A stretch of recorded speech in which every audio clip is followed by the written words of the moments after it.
Well, first of all, thank you so much for taking the time to talk with us.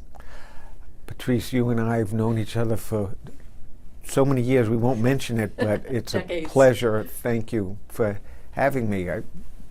I'll enjoy this. You will. It has been 1 year Yes. since you were hit by the Jeep. How are you doing? I think I'm doing very well. I accomplished a lot in the past year with the help of so many people, but I had a number of goals. One was to get back to work because I love work. 2 was to be able to swim because I've been a swimmer my whole life. 3 was to drive, and 4 was to play golf. Not necessarily in that order. Golf might have been first, but I don't know. It's the only one that I haven't been able to accomplish, but I've accomplished the other 3. I'm doing really well. Am I the same person as I was before? I'll let others judge that. So what's keeping you from golfing at this point? It's a physical problem of making the turn because I had serious back problems, but I think by springtime I'll be able to go do it again. You'll be right back out there. Have you regained memory of what happened on that day? I have no memory of what happened. I really don't have a memory for the first probably 36 to 48 hours of what happened. No, and people tell me that's good. So. So what do other people tell you happened? Well, I've read the police report, so I know that I was crossing Smith Street, and which is something I had done hundreds of times. I was actually going to the train station. I parked my car in the Department of Administration garage, walked through the registry lot. I do remember getting out of my car after parking it, but that's the last thing I remember. So I'm walking across the street, and I did it the same way every time because Smith Street's quite wide there, and I would stop in the double white line in the middle and look to my right because that's where the cars would be coming, and if no one was on that, they used to call it the Ankner bump because he was director of transportation when he built that speed bump. If no one's on that, I keep going to the other side, and if somebody's there, I wait because the street is wide enough that you can wait there. And then I'd walk down to the train station through the legislative lots. But I don't know what happened. I mean, that's what I assume I did because that's what I always did. I will confess that I've probably been walking and on the phone in my lifetime. I'd like to say I haven't, but no one would believe that. But they found my phone in my jacket pocket. So I couldn't, because I was thrown 35 feet. If I had had my phone, it would have been 75 feet. So I was not on the phone. I was just doing what I normally did. And the police report said the driver didn't brake. And so I got thrown 35 feet. And you don't remember hitting the pavement or anything? No, I don't remember it at all. And everybody says that's good. So the first thing you remember is what, waking up in the hospital. Yeah. Tell me about, what was that like? I woke up in the hospital and I was cold. And I said, can I have a blanket or something? That memory, that sticks in my memory, but I don't know exactly what time that was. My wife says that she arrived, now she had to drive from Boston University, where she teaches the law school. She had to drive from there to Rhode Island Hospital, only knowing I was in an accident, having no idea what condition I'm in. That had to be terrifying for her. She walks into this is according to her, I don't remember this. I walk into the room, she walks into the hospital, and she says, I said to her, I've been in a terrible accident, we can't go to Hawaii. That's what you were thinking of. We were supposed to go to Hawaii the next week, and she said, we had everything arranged, and she said, I don't care about Hawaii, I'm just glad you're alive. I said, well, I care about Hawaii. Now, this is according to her, I don't remember that. And you had serious injuries. Oh, You were yes. really hurt from head to toe. Yes. I had 3 major operations, and then lots of other little abrasions here, a problem with a wrist, a problem with some ribs. But the 3 major things were my femur was shattered. They actually had to do emergency surgery the next morning because the bone was actually sticking out of my leg. And it wasn't just fractured, it was pieces of bone were shattered, shards of bone came off my femur. But so that was emergency operation. They put a rod, which I guess I'll have the rest of my life, from my knee to my hip. I had 6 vertebrae that had to be fused in my back, and then I had a concussion and a brain bleed, and that had to be drained. That was done a couple of months later, but that had to be done. So those are the 3 major things. Lots of little things that. The pain must have been excruciating. It was. And when I came home from the hospital, in the hospital I took whatever they gave me because I was under supervision. I refused to take any, other than Tylenol. I wouldn't take anything for the pain because I had done the opioid case as a judge, and I had seen and heard the stories of people who became addicted, innocently became addicted because of painkillers and other things, and I wasn't about to let that happen to me. So I toughed it out. Well, I made it. You did make it, and you look great. Yeah. What kind of physical therapy did they put you through initially? So you they came to the house initially, and they teach you the most simple basic exercises. Like I'd be sitting in a chair like this, and just to move my legs, I don't know if the camera can see this, but just back and forth.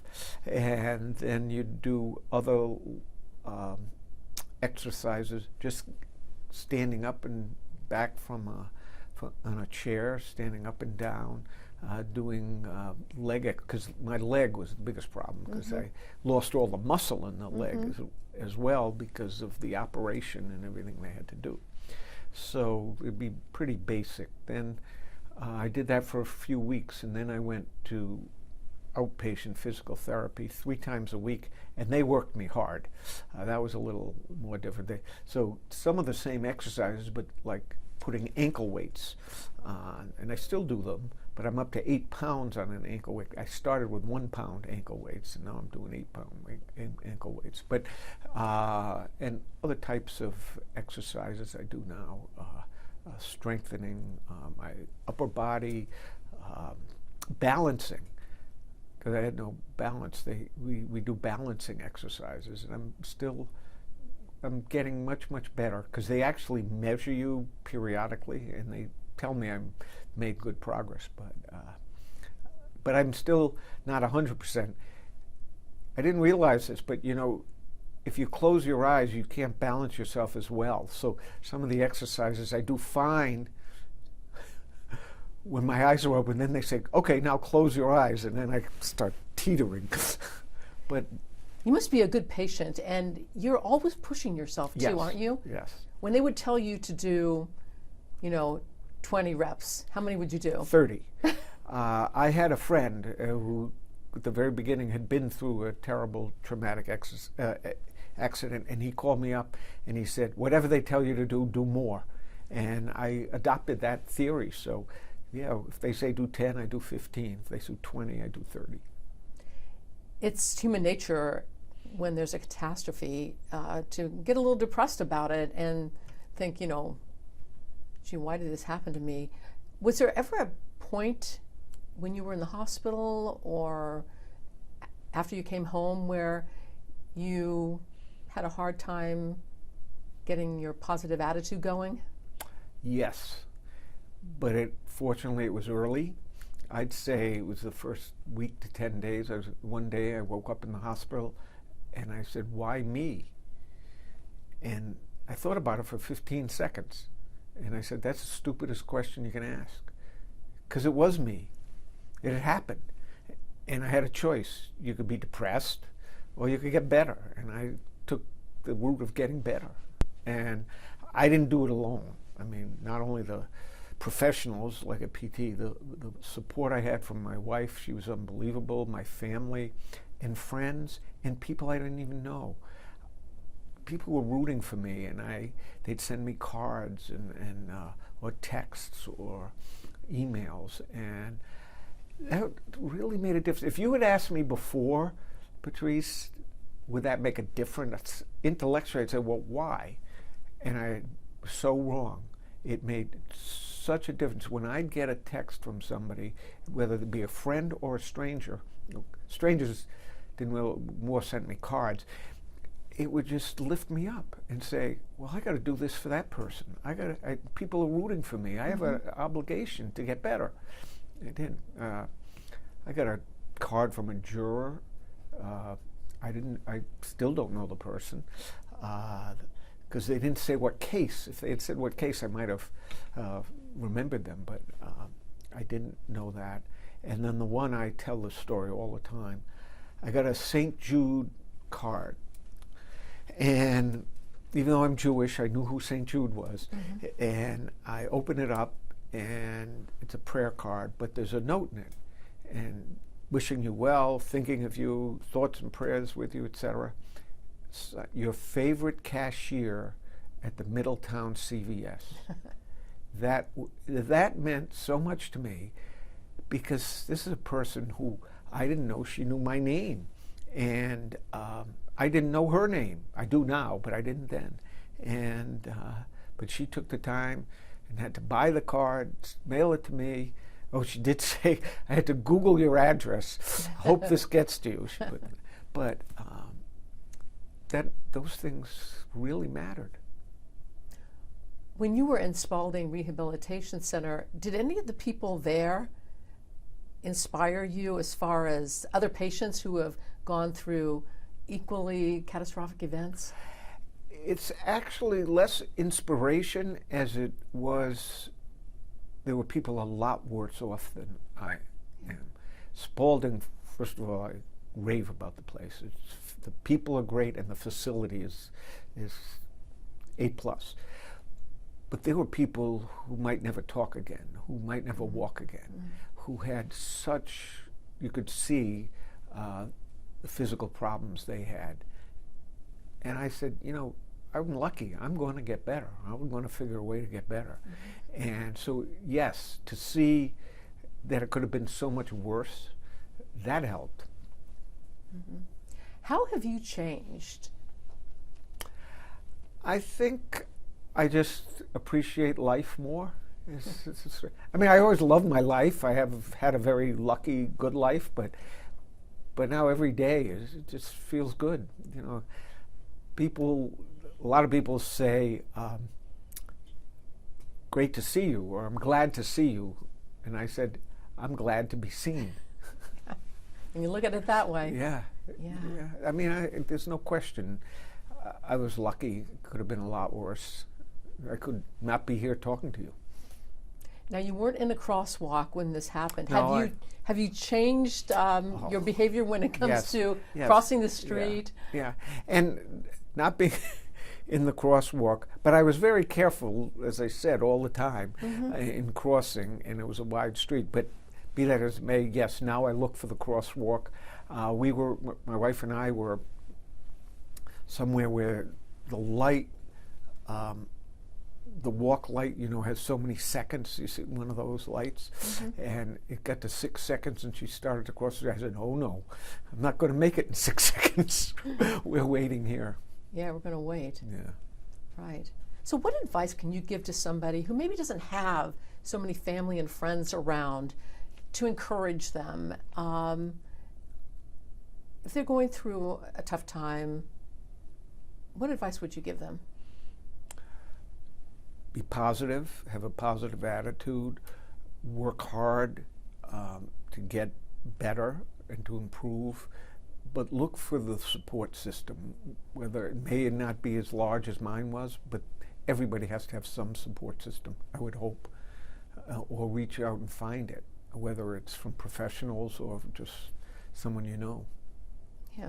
Let me see what else I Because you have. can't do this alone. No, you can't do it alone. Yeah. What about spiritually? Have you changed spiritually? I don't know. I always, I'm not an overly religious person, but I always had faith, and I always believed somebody's guiding us somewhere, somehow. I don't know precisely. And someone was looking out for me that day, I have to say. So in that sense, yes, I'm a little more grateful for whatever that superpower is. You returned to the bench in August. How is that going? It's going well. I came back, and I was glad to be back. And I was thrown into the reason I came back was there was a big case that was going to start trial in September, and we had to do pretrial motions. So I was literally like thrown in the middle of the pool.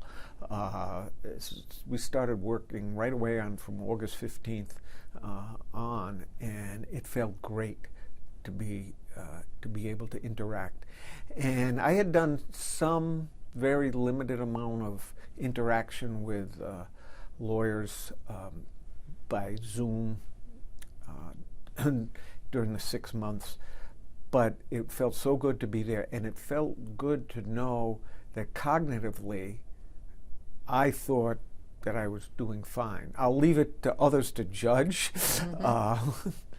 I see what the lawyers think, but I think I held my own with the lawyers, and these were very capable lawyers in a very complicated case, and we went back and forth, and it felt so good to do it. Have you talked to the woman who hit you? No. Don't think you ever will? No. No. I don't think so, and she hasn't reached out to me, and I don't intend to. And there's nothing I can do about it, as I said before, so do I bear her any will? Not, no. I mean, she'll never be my good friend, but no. And have you talked to the doctors or anybody at Rhode Island Hospital about? Oh, yeah. Well, I had to go back and the follow-up visits with all the doctors, and they were wonderful. And yes, I talked to them, and I'm very grateful. And then the doctors I had at Mass General and the people at Spalding, everyone was great. The lesson I learned, 2 lessons. One is you need an advocate, notwithstanding how good the people were that I dealt with and who treated me. You need an advocate, and I had my wife. She was incredible, but you need that because the people in our medical system are so overworked, and they have so many patients and so much to do. It's unfortunate, but you have to be the squeaky wheel. You have to be out there fighting for yourself or having someone fight for you. And I was lucky to have my wife to do that. The other thing I learned is not only do you need health insurance, you need good health insurance. It is so expensive. Now, I'm very lucky. I'm a state employee. We have the best insurance going, but that makes a difference too. Mm-hmm. So I can go to the best doctors and find them and do that. I don't know if someone didn't have good health insurance, what they do, or didn't have insurance at all. Yeah, what would have happened? Yeah, you see how people go bankrupt so easily. How do you feel when you're working out? Like, is this like, oh, I feel good, or is it painful? Depends what I'm doing. Swimming, I now feel good. I'm back to doing the distance I always did. My time is much slower. I don't do it as fast, so that's a little frustrating, but I feel good knowing I can do it. The other exercise is I dread going to do it, and then when it's over, I said, oh, I'm so happy I did this. I don't think that's that unusual, but it's not painful, the exercise. I mean, you push yourself, but it's just a little harder, and you try and do a little more, but it's not overly painful. It was at the beginning. I walked in, they can't believe at PT, the people who take care of me. And even just the women at the desk who check in, they can't believe what I'm like today from the way I walked. I walked in on a walker and had trouble just doing that. And now I'm not running around the place, but walking around the place without my cane, with unassisted, and doing well. And part of that was because you were already physically fit. Right, yes. They tell me that because I was a swimmer before and kept in good shape, that helped me with the recovery. But I'm still recovering in that sense, but maybe I will be for the rest of my life, but I'm where I can do most of the things I used to be able to do, except for that golf. But I'll get there, Patrice, I promise you. I know you will. Thank you. That was great. Good Thanks. talking to you. Great to have you here.